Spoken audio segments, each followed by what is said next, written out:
Greetings and welcome to this week's edition of One Big Thing.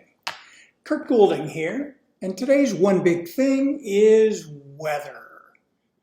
Yep, it's that time of the year where we have nothing better to do than to think and talk about the weather, particularly South American weather.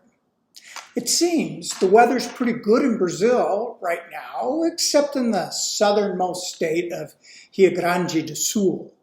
Now that is the third most important soybean producing state and second most important corn producer. So they've got some losses going on in there. Now, I used to live in Brazil. I lived there for 4.5 years from 2005 through 2009. And during that time, Brazil produced somewhere 38 to 42 million metric tons, and their demand base was pretty steady at 40 million metric tons. So they were plus or minus 2 million tons of imports or exports. Now this year, they'll produce near 120 million tons. It's incredible the change that has occurred there. And soybean production was 40 million tons, roughly. This year, we're expecting a crop of, 153 million, maybe more. In Argentina, on the other hand, they're only going to produce, 52 million tons of corn and 40 to 45 million metric tons of beans. And weather's a big deal there right now. Now, it appears that maybe it's turned a corner, but maybe not. So, and then as we look forward at what's going on here with Mr. Putin wanting to totally destroy all things Ukraine, I don't care what it is, we're not expecting much in the way of grain production this year. It should be down 40, 50, 60%. Who knows? We'll see.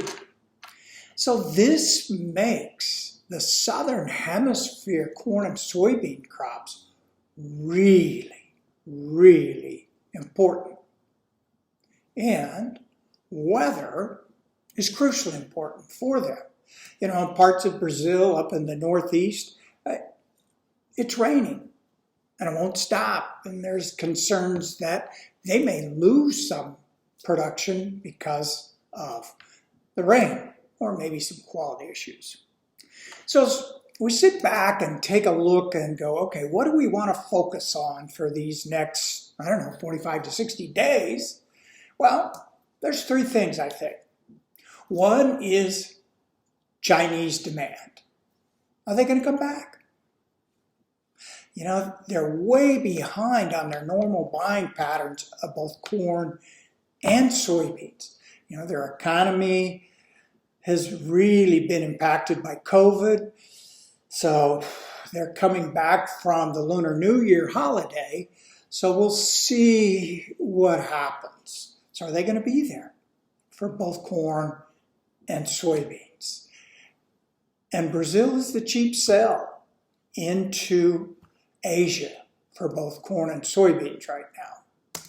And while we're on the demand side, we have to look at the U.S. demand, primarily for corn that we're looking at here. We've lost 50% of the laying flock due to avian flu. It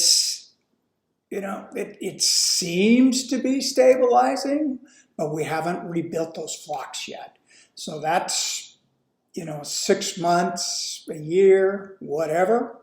And the other thing is that we're looking at the U.S. economy, and is it going to go into recession? Is it going to be flat? What's going on there? Because gasoline demand is down. And we're wondering, is it going to continue to shrink? Is it going to stay flat where it's at now, or is it going to increase? And that will impact the demand for ethanol and corn for production of ethanol. So, we got two demands, and then let's talk about supply, the really big unknown supply. We're looking, weather's really doing a nice job in Brazil. producing, I don't know, 120 million corn, something like that. It'll be a dandy crop.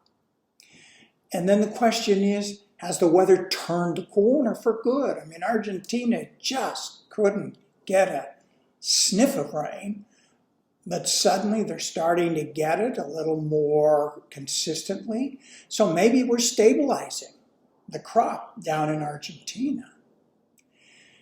And then we have to talk about the U.S. We got a couple inches of snow, so it's white outside. We're not thinking about planting anything right now. But as we look at everything, we go, okay, we're going to plant, or the farmers are going, okay, am I going to plant corn or are we going to plant soybeans? We need to make sure we plant plenty of them. And you know, we generally don't see 3 poor crops in a row. But hey, who knows? We need a big crop to rebuild the stocks of both corn and soybeans. So these are going to be our discussions, main talking points for the next 45 to 60 days. And with these uncertainties, it's hard for markets to really break a lot in this next 45 days. New crop corn, Dees corn, and Nove beans, they're in a wrestling match, trying to decide who is going to win the acreage match. So, until next time, happy trading.